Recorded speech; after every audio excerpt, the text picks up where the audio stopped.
How do you sing a language with tones? To answer this question, we first need to understand what a tonal language is.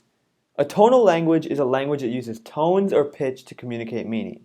For example, in Chinese you could say ma, ma, ma, ma, or ma, all of which mean completely different things, but they're spelled in exactly the same way except for the tones.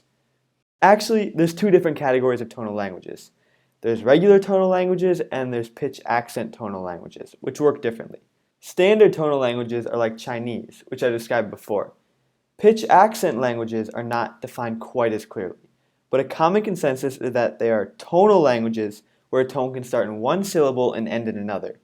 Some pitch accent languages include languages such as Norwegian, Swedish, and most Dene-Yenisei languages, including Ket in Siberia. None of these so-called tonal languages really seem like tonal languages because they don't do a lot of things that tonal languages tend to do. They act grammatically and phonetically like non-tonal languages.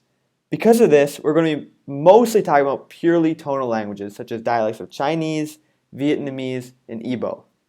So now that we know what tonal languages are, let's go back to the question that started this video of, how do you sing a tonal language?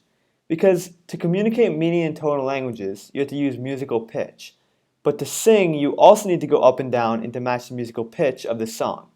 So what happens when the pitch of the words you're saying and the music you're singing don't match up? What does a songwriter do? Do they drop information and just ignore tones to match the music? Or do they build the song around the tones? Or do they do something else entirely? There are three main ways that people try to get around this problem. The first solution is to take what you're trying to say or trying to sing in a song and then write the music around it so it takes the tones into account. This is obviously pretty difficult.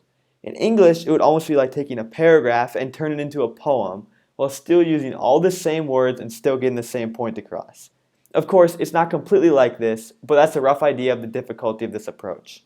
The second solution, which is used in a lot of the tonal languages of Southern Africa, is to completely ignore the tones of the words and simply focus completely on the pitch of the music. For completely tonal languages, this strategy is pretty rare, but not completely unheard of. Although it's much more common in pitch accent tonal languages because the tone doesn't really matter quite as much for getting the point across. And also, the tones are more complex because they go from syllable to syllable instead of just being isolated in one syllable, which makes it even harder to match up with the song.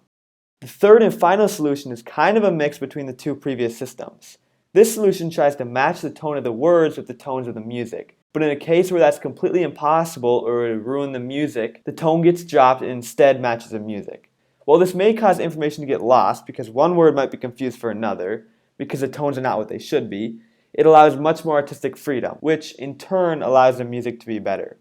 An interesting side note to this is that different genres of music tend to have more or less alignment between what tones are being used in the words and the music.